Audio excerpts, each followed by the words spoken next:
Segundo aos Coríntios, capítulo 3, de 1 a 6.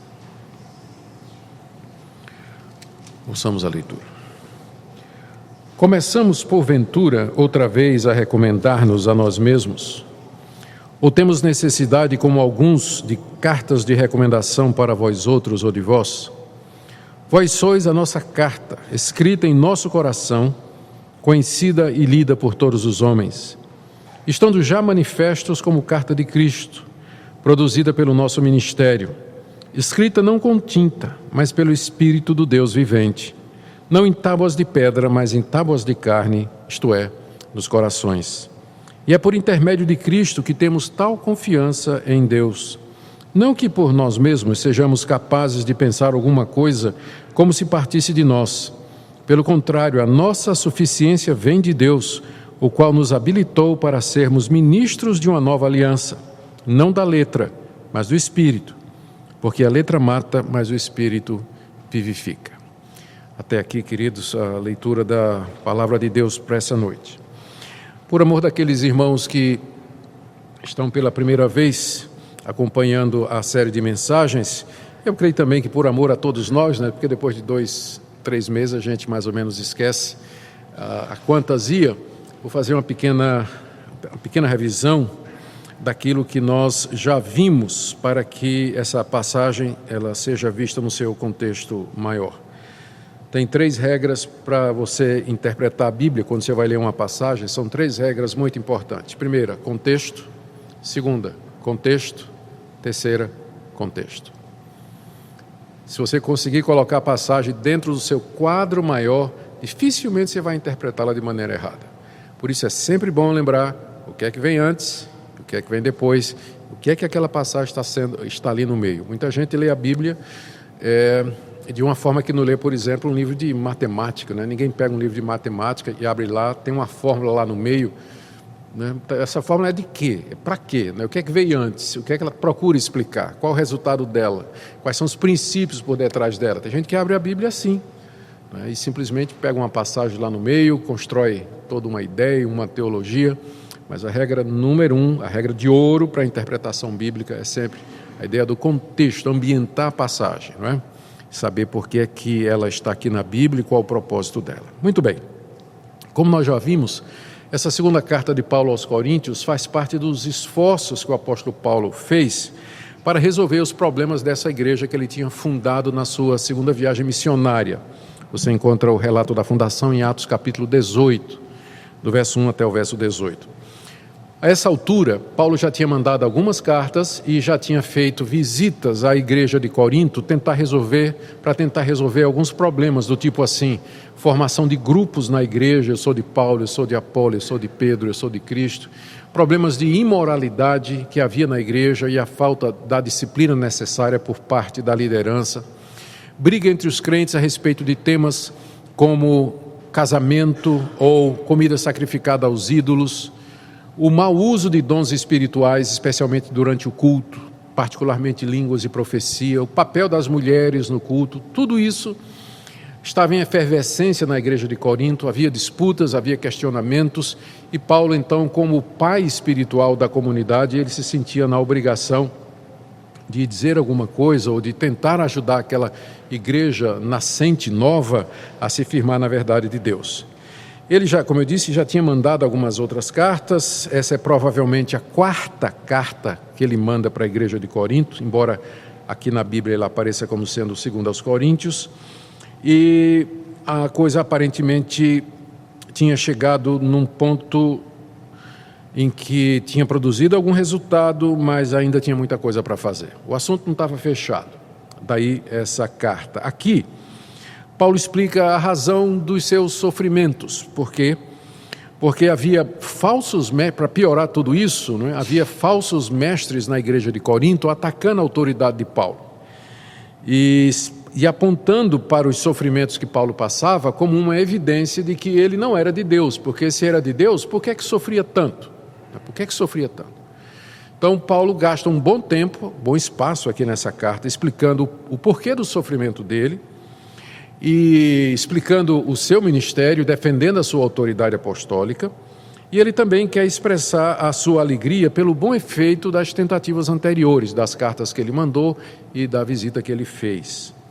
Ele quer defender particularmente o seu ministério dos ataques feitos por esses falsos pregadores, do tipo assim: Paulo é um fracassado, ele é um missionário, um falso apóstolo, um pregador mal sucedido, porque aonde ele passa ele é apedrejado, ele é rejeitado, quando não preso, expulso das cidades pelo seu próprio povo. Como é que esse pode ser um homem de Deus? Como é que pode ser um emissário de Deus se o próprio povo de Deus, que são os judeus, não o recebia?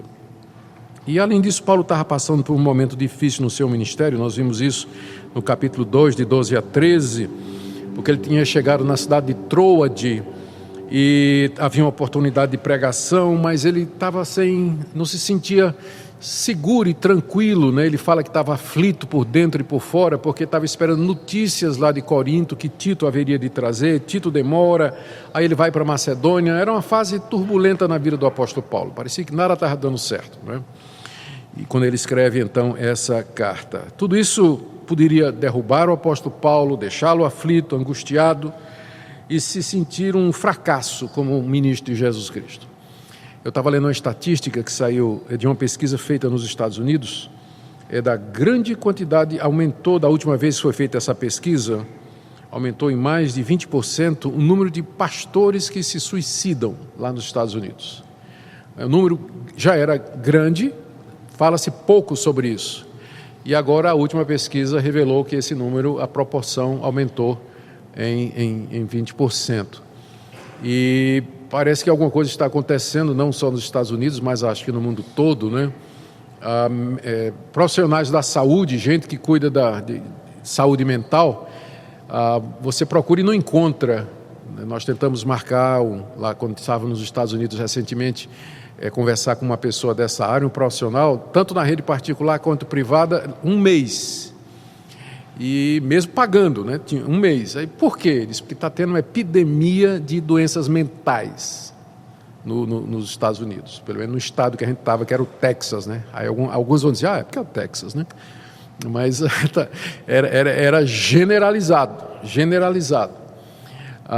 E no meio dessa estatística, então você encontra o aumento de pessoas se sentindo deprimidas e aflitas e sem propósito, e daí então vem aquele caminho tenebroso, ladeira abaixo, que acaba no suicídio, e os pastores também não estão isentos disso.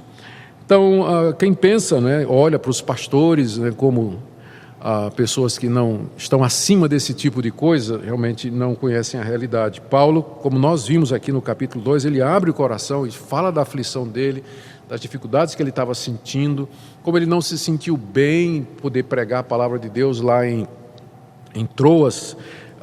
Ele disse que não teve paz, né, porque Tito, que estava vindo de Corinto, não chegava com notícia, né? Então era um período difícil na vida do apóstolo Paulo. Apesar de tudo isso, Paulo olhava para o seu ministério de uma perspectiva não de alguém que tinha fracassado, mas de uma perspectiva bastante positiva. Obrigado, meu irmão. Primeiro, como uma vitória constante. E essa foi a última mensagem que nós pregamos nessa carta. E foi baseada no capítulo 2, do verso 14 a 17. Graças, porém, a Deus. O porém aí faz o contraste com todas as tristezas, né, que ele relata antes. Graças, apesar de tudo isso, né, graças a Deus que em Cristo sempre nos conduz em triunfo. Sempre. Deus nos conduz em triunfo em Cristo Jesus. O ministério pastoral, Paulo diz, é como uma carreata de triunfo, semelhante àquelas carreatas que os generais romanos faziam quando chegavam vitoriosos de uma batalha e entravam na sua cidade. Eram conduzidos em triunfo, vitoriosos, aclamados pelo povo.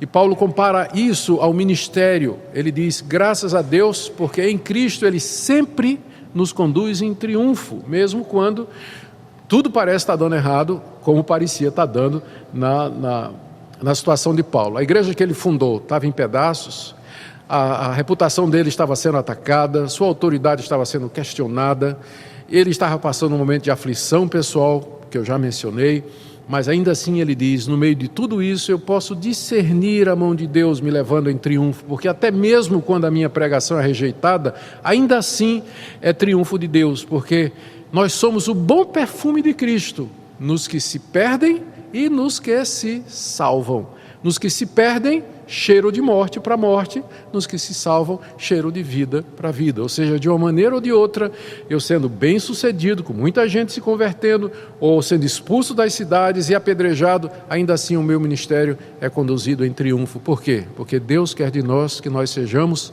fiéis.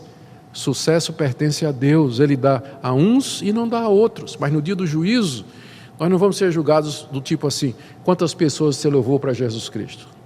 Por esse teste, o profeta Jeremias e o profeta Isaías, para não falar de Noé, estariam perdidos, né? Estariam perdidos. Mas a pergunta vai ser, você foi fiel? Você ensinou a palavra? Você viveu o evangelho de maneira fiel? É isso que Deus vai perguntar. É isso que Deus requer dos dispenseiros, que eles sejam encontrados fiéis. Paulo disse isso na carta anterior, no capítulo 4, verso 1. É isso que Deus quer de nós, a fidelidade. Então ele via, apesar de tudo, o seu ministério como um triunfo constante. E agora, nessa mesma toada, não é? Ele fala mais duas coisas a respeito do seu ministério, que é o que eu quero trazer nessa noite e que é o conteúdo da passagem que eu li para vocês.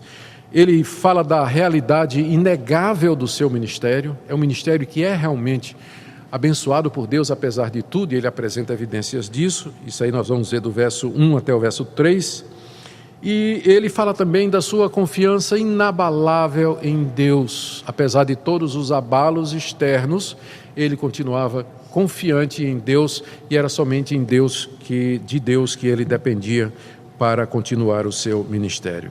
Então nós vamos ver mais essas duas coisas que Paulo fala sobre o seu ministério. Ele tinha falado do seu ministério como um triunfo constante, foi o que vimos no último estudo, e hoje vamos ver que ele vai falar que a autoridade do ministério dele é inegável, 3 de 1 a 3, e que a confiança dele em Deus é inabalável, capítulo 3, de 4 a 6.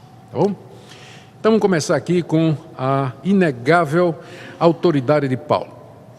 Versos de 1 a 3. O que é que estava acontecendo? Havia uma crítica daqueles falsos profetas que nós já mencionamos, de que Paulo não tinha carta de recomendação das autoridades judaicas. Como é que Paulo podia chegar nas sinagogas lá em Corinto e entrar lá e falar uma outra mensagem, diferente daquela mensagem que era pregada pelos judeus lá de Jerusalém? Com que autoridade? Ele tinha carta de recomendação? Tinha carteira de pastor? Tinha uma autorização, tinha algum documento, tinha alguma coisa que dizia que ele tinha autoridade para falar isso? Então, Paulo diz, por isso que ele diz aí no verso 1 do capítulo 3, começamos, porventura, outra vez a recomendar a nós mesmos?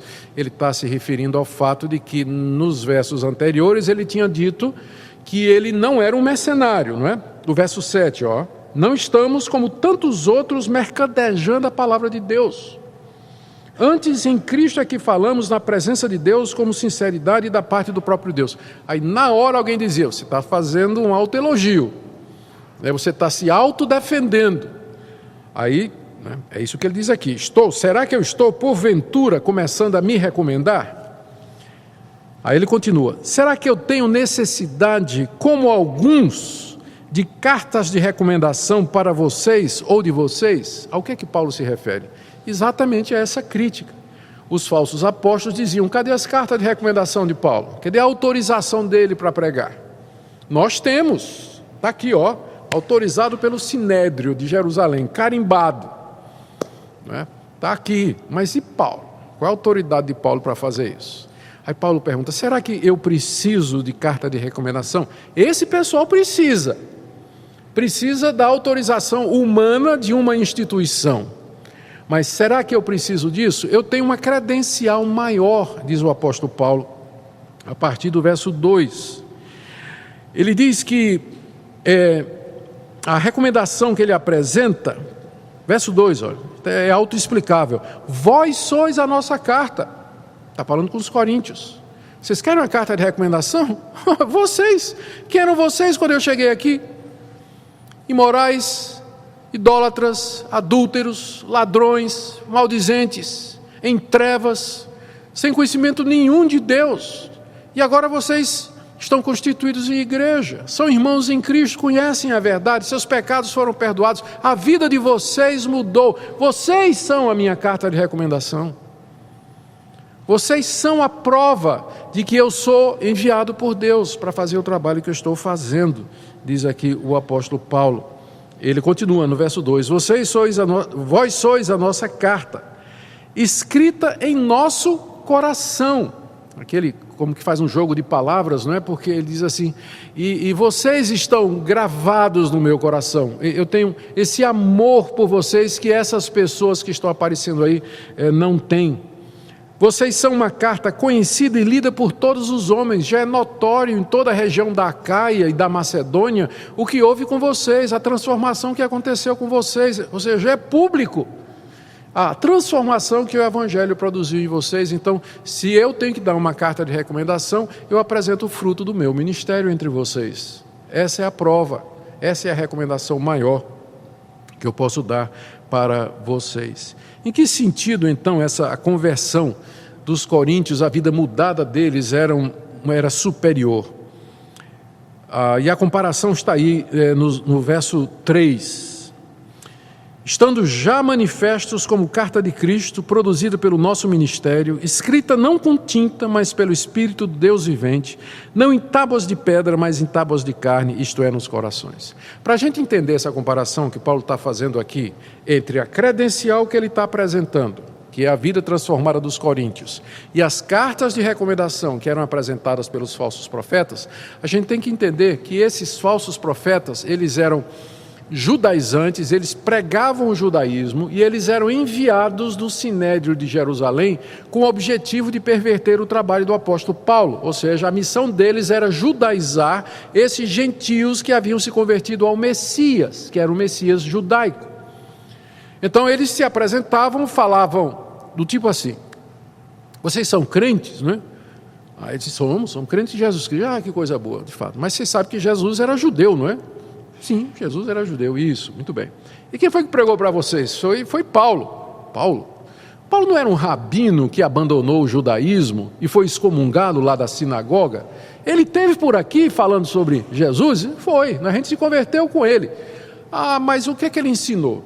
Não, ele ensinou que para a gente ser salvo, a gente tinha que se arrepender dos nossos pecados e crer que Jesus é o Filho de Deus, o Salvador do mundo. Ele só ensinou isso?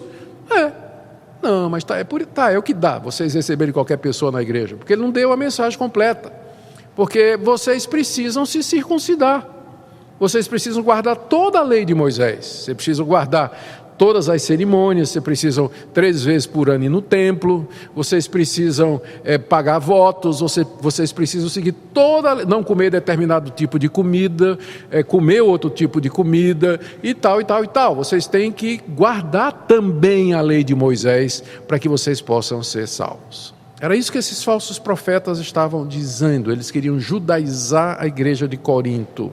Só então agora é que a gente pode entender o contraste que Paulo está fazendo aqui no verso 3, tá?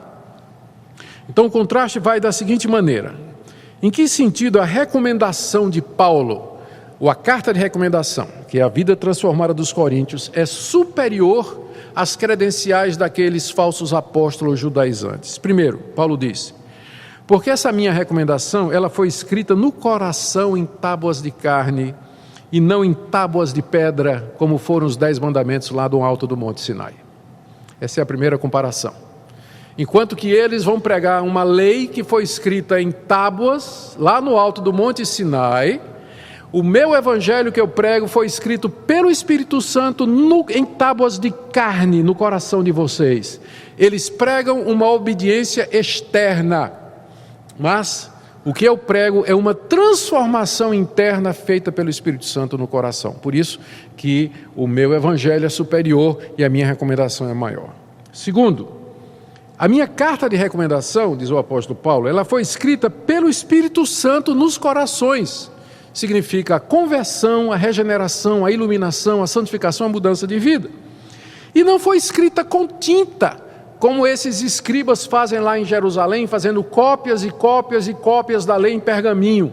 Mas o Espírito Santo gravou a lei de Deus no coração de vocês, enquanto o máximo que eles têm são os rolos da lei que são copiados eternamente pelos seus escribas com tinta em documentos de pele. Mais um ponto de comparação. Terceiro ponto de comparação, Paulo diz, é que vocês, como carta de recomendação, foram produzidos pelo meu ministério e, portanto, são carta de Cristo. Veja aí o início do verso 3, estando já manifestos como carta de Cristo produzida pelo nosso ministério, ou seja, através do meu ministério, diz o apóstolo Paulo, da pregação da palavra em Corinto, Cristo agiu pelo Espírito Santo, mudou a vida de vocês, de maneira que vocês são carta de Cristo, ou seja, vocês são uma expressão pública e aberta da realidade da salvação mediante Jesus Cristo, ao contrário das credenciais escritas em papel, em tinta, desses falsos mestres que vão pregar a lei que foi escrita em tábuas de pedra há tanto tempo atrás e que exigem obediência externa. Então, nesse sentido, eu acho, diz Paulo, que a minha recomendação é superior. É como se ele dissesse assim, vocês acham realmente que eu preciso trazer carta de recomendação? Vamos comparar o meu ministério com o ministério desses falsos profetas. Muito bem, aqui a gente conclui algumas coisas, não é que eu preciso aqui imediatamente responder uma questão que, se você acompanhou a última pregação sobre esse texto aqui, ela deve estar na sua cabeça. Na mensagem anterior, como eu disse, Paulo disse que nós vamos ser julgados não pelos resultados, mas pela fidelidade. Mas aqui ele parece estar dizendo uma coisa diferente, ele apresenta como prova de que ele é de Deus o resultado. Então, como é que fica isso? A resposta é que, embora os resultados eles sejam importantes, embora os frutos sejam importantes, o critério maior do juízo de Deus para conosco, ou da cobrança de Deus para conosco, será de fato a fidelidade. E o normal é que Deus costuma abençoar a fidelidade. Onde a pessoa é fiel, onde a Bíblia é ensinada em verdade, o fruto costuma aparecer. Às vezes mais, às vezes menos, mas ele aparece. Ele aparece. Então, embora números não digam tudo, mas eles dizem alguma coisa. Alguma coisa. Então, às vezes a gente diz assim, não vamos ligar para número não, porque quem converte é Deus e tal, vamos continuar com a nossa igreja do esvaziamento bíblico, né? Então, quanto menor a igreja, mais fiel. Quanto menorzinha tal, então mais fiel. Porque a igreja grandona, né? Muita apostasia, muita mistura. Não necessariamente, né? Não necessariamente. Nós devemos ter um equilíbrio aqui. Aqui eu quero fazer uma citação do D.A. Carson, que ele diz assim, normalmente é apropriado para nossos ministérios que eles sejam julgados pelos seus resultados. Um país livre como é o Brasil, onde nós podemos pregar o Evangelho em qualquer lugar, do jeito que nós quisermos, escolhermos bons locais de pregação, prepararmos os nossos pregadores. A mesma igreja, ela permanece do mesmo tamanho, com as mesmas pessoas, ano após ano. Números não dizem tudo, mas eles querem dizer alguma coisa. Alguma coisa pode estar precisando ser mudada ali. Revitalizar a igreja, mudar a igreja, ou tomar alguma medida para que o Evangelho possa frutificar e a palavra de Deus possa crescer. Então você vê que no primeiro momento Paulo diz, Deus sempre nos conduz em triunfo, quer tenha resultados ou não. E no segundo ele diz, os meus resultados são a credencial de que Deus me enviou para pregar o Evangelho. Nós precisamos usar esses dois critérios com muita sabedoria. Deixe-me correr aqui para o terceiro ponto, aliás para o segundo ponto, onde Paulo fala da sua confiança inabalável nos versos 4 a 6. Eu vou ler outra vez, ele diz, e é por intermédio de Cristo que temos tal confiança em Deus. Que confiança é essa? É a confiança que ele mencionou no verso anterior, de que o meu ministério é o ministério de Cristo, pelo Espírito Santo, em corações de carne, e portanto é superior ao ministério da antiga aliança que esses apóstolos falsos estão apresentando aí. É por intermédio de Cristo que eu tenho tal confiança em Deus. Aquela confiança que Paulo tinha não vinha dele, porque ele se conhece, ele sabe as limitações, mas ele depende inteiramente de Deus. Como ele diz no verso 5, não que por nós mesmos sejamos capazes de pensar alguma coisa como se partisse de nós, pelo contrário, a nossa suficiência vem de Deus. Ele tinha acabado de dizer alguma coisa que poderia dar a impressão que ele estava se vangloriando e se comparando. Quando ele disse, a minha carta de comparação, de recomendação, é maior e mais eficaz do que a desses falsos profetas. E alguém poderia até dizer, Paulo, você está parecendo aí que você está se exaltando. Logo em seguida ele acrescenta, eu estou muito consciente de que a minha confiança para dizer isso é em Deus, porque de mim mesmo eu não posso nada. Em outros textos da correspondência de Paulo, ele fala desse sentimento que ele sempre carregou com ele, de que ele perseguiu a igreja de Deus, que ele prendeu os santos, ele blasfemou o nome de Jesus, ele destruiu a igreja, é o termo que a Bíblia usa, né? Ele entrava destruindo as igrejas, né? Fechando, levando gente presa. Então Paulo tinha consciência de que ele era o menor dos apóstolos e que se Deus o usava, era somente pela graça e misericórdia de Deus. Por isso que ele diz que a minha suficiência vem da parte de Deus, ou seja, eu me sinto suficiente ou capaz de fazer essa obra, não por mim, mas porque Deus de fato me ajuda.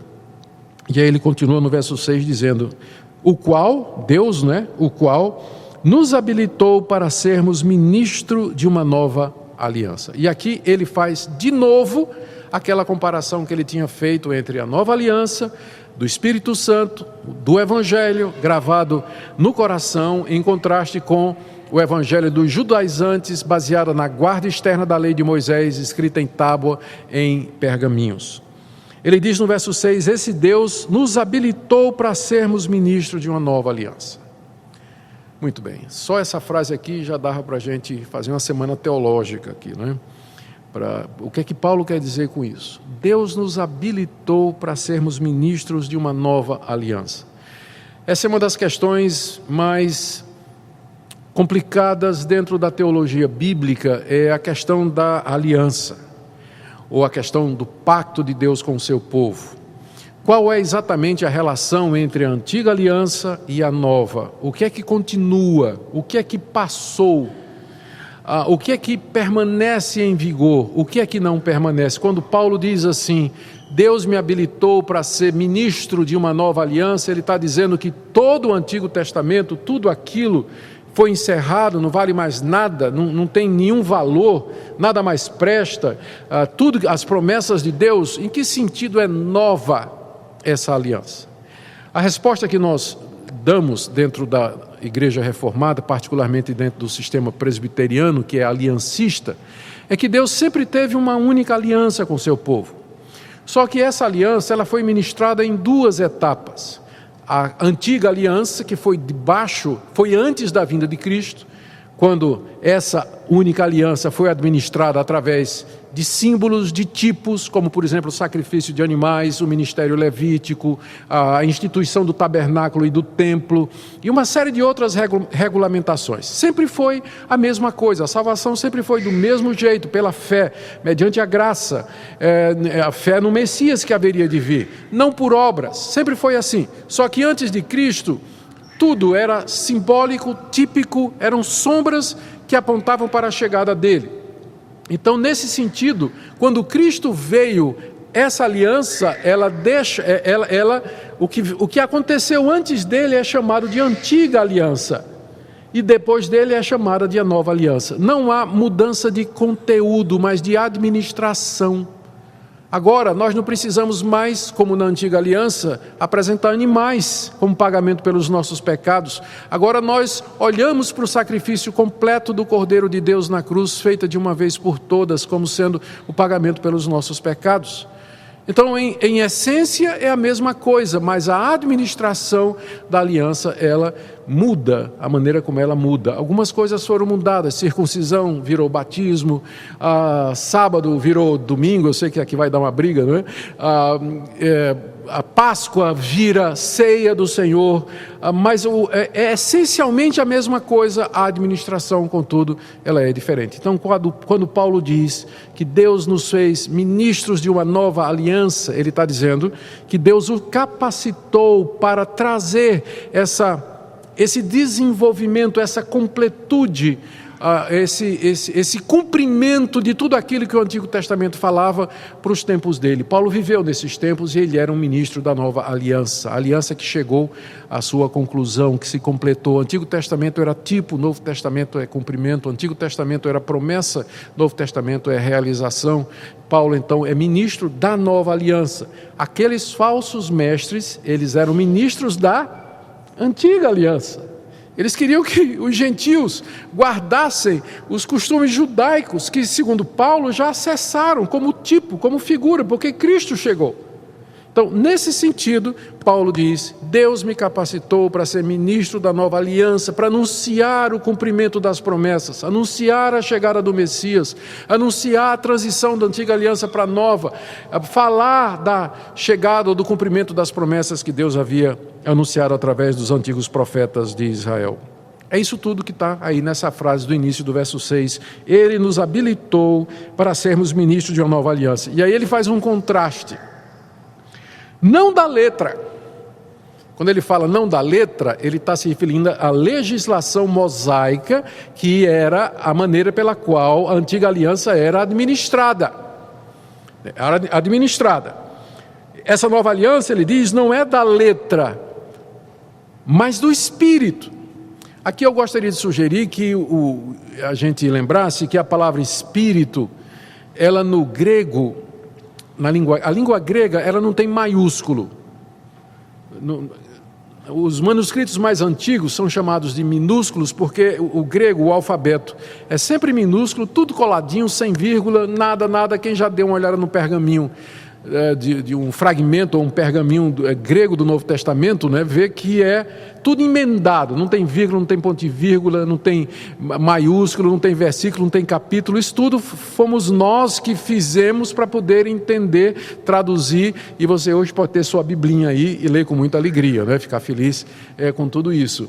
Então, uma das palavras que às vezes traz complicação é a palavra espírito no grego, porque como não tem maiúsculo, a gente às vezes não sabe se a palavra Espírito significa o Espírito Santo, porque aí nesse caso em português tem um maiúsculo, né? É maiúsculo, ou Espírito humano, que aí nesse caso é com um E minúsculo, não é? Ou um espírito imundo, um demônio, é a mesma palavra que aparece no Novo Testamento. Então, qual é a regra para a gente determinar o sentido? São três, né? Contexto. O que é que Paulo está comparando aqui? O que é que ele já comparou antes? Qual é esse contraste entre letra e espírito? Só pode ser a mesma tipo de comparação que ele fez no contexto anterior, quando é espírito com E maiúsculo. Vocês são a carta de Cristo escrita com o Espírito Santo, em contraste com a lei que foi escrita em tábuas de pedra. Eu não sei porque que a nossa Almeida tacou aqui espírito com E minúsculo, porque para mim Paulo está falando do Espírito de Deus. Deus me habilitou para ser ministro de uma nova aliança, não da letra, mas pelo poder do Espírito Santo, ou do Espírito Santo, sob a ação do Espírito de Deus. Eu creio que essa seria a forma mais correta da tradução, porque esse é o contraste que ele está fazendo. E aí ele explica o porquê desse contraste. Porque a letra mata, mas o Espírito, mais uma razão aí para ser Espírito com E maiúsculo, não é? Mas o Espírito vivifica. Eu não conheço uma passagem da Bíblia mais mal usada do que essa. Irmão, cuidado, olha, a letra mata, o Espírito vivifica, né? O irmãozinho lá em determinadas igrejas começa a ler livros de teologia, né? Irmão, você está lendo muita teologia, a letra mata, né? Está estudando muito, né? A letra mata, o Espírito vivifica. Já viu um texto mais fora de contexto, usado mais fora do que esse? Paulo está fazendo isso, Paulo está comparando você estudar, você conhecer e ter conhecimento e uma vida de experiências místicas e tudo mais. Paulo está comparando essas duas coisas? É óbvio que não. ele está comparando a legislação mosaica, baseada na lei do Antigo Testamento, e a nova aliança, que é guiada pela obra do Espírito Santo, gravando a lei de Deus nos corações. O contraste é entre duas dispensações, não é entre estudar e ter uma experiência mística com o Espírito Santo. Tá? Então, quando você voltar para a sua igreja e o seu pastor largar essa no culto, aí você diz: pastor, depois chamei ele assim de lado: pastor, tem 3 regras para o senhor interpretar a Bíblia: contexto, contexto, contexto. Aí quem sabe ele para de dizer isso aí, né? Porque estudar não faz mal, né? Desde que seja para a glória de Deus e acompanhado do Espírito Santo. Muito bem, então Paulo agora está pronto para concluir o que ele quer dizer.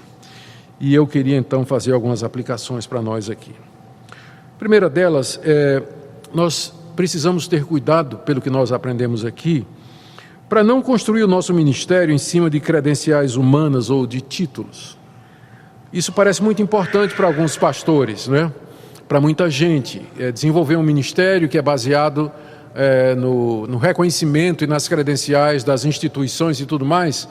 E isso eu vejo muito. Eu não quero ser muito crítico, mas às vezes eu vejo o currículo de um pastor: fulano de tal, diretor da junta patrimonial, não sei de quê, presidente do concílio, tal, não sei de quê. A lista dele, né, enche várias páginas assim, de títulos e tudo mais. A gente vai dar uma olhada na igreja dele. E que tristeza, não é? Não tem, né? O que é que ele fez, né, em termos de igreja, você vê que não é muita coisa, mas está lá, inchado, né? Quer ser tratado como autoridade e tudo mais. Então a gente tem que saber que, de fato, o que vai autorizar o nosso ministério, embora a gente não deva desprezar as autoridades que Deus colocou na igreja, mas o que vai credenciar a nossa vida e o nosso ministério é a maneira como nós servimos a Deus e o fruto que vem do trabalho que a gente faz. Essa é a primeira lição que eu queria tirar aqui. Segunda, nós precisamos aprender com o apóstolo Paulo a cultivar essa consciência de que a nossa suficiência e dependência, ela vem totalmente de Deus. E a última coisa que eu queria dizer: nós vivemos na nova aliança. Não faz sentido, meu irmão, você tocar chofar, carregar a arca da aliança, né, vestir quipá de rabino, falar Yeshua Hamashia. Não faz sentido. Isso tudo tinha a ver com a antiga aliança, com a antiga dispensação, com a administração da lei mosaica. Agora, essa aliança de Deus conosco, ela entrou numa nova fase. Tudo aquilo apontava para Jesus Cristo. Ele já veio, as sombras passaram. Nós já temos a pessoa de Jesus Cristo. E nós temos que viver a liberdade que nós temos no Evangelho, livres da lei de Moisés e de tudo aquilo que ela representava. E viver para Deus, com liberdade, com alegria, viver a plenitude do Evangelho. Infelizmente tem muitos crentes, não é, que são levados por falsos profetas e pastores, que carregam um fardo muito grande, que eles, às vezes quando alguns deles descobrem a fé bíblica, é uma libertação, é quase como uma segunda conversão. É quase como uma segunda conversão. Eles dizem assim: mas pastor, eu passei 20 anos enganado, 20 anos enganado. Agora eu estou entendendo a liberdade que há em Cristo Jesus. Amém. Amém, que assim seja. E, queridos, a última coisa, assim, eu já comecei a falar, não é, que nós lembremos que nós estamos nessa nova aliança, onde o nosso Deus, pelo Espírito Santo, atua pela sua palavra, transformando nossas vidas, nos perdoando, nos restaurando, coisa que na antiga aliança era feito também, mas tem todo aquele processo, né, desde sacrifício de animais até ofertas de arrependimento, tinha que fazer uma série de passos para obter o perdão de Deus, mas o nosso Deus, Ele nos restaura, Ele nos transforma, e nós podemos dar graças que a gente vive já debaixo da nova aliança. Amém? Oremos. Senhor, não nos deixa escravizar por leis humanas ou por mandamento de homem. Nós te damos graças, Senhor, porque Teu Espírito vivifica. A legislação mosaica tinha que matar, para que nós pudéssemos ver que estávamos mortos e precisamos de vida em Cristo Jesus. Mas agora, Senhor, que Ele ressurgiu dos mortos, nos ajuda a experimentar a plenitude da ressurreição no dia a dia, quando nós enfrentamos nosso próprio coração, as aflições externas, as pressões, as angústias da vida, nos ajuda a lembrar da lei gravada no nosso coração, do Evangelho gravado no nosso coração, pelo Teu Espírito Santo, gravado de tal forma que ninguém nunca vai apagar, somos Teus para sempre. Louvamos o Teu nome. Pedimos que nos ajude a viver na liberdade do Evangelho para a qual Cristo nos redimiu. É no nome dele que nós oramos. Amém.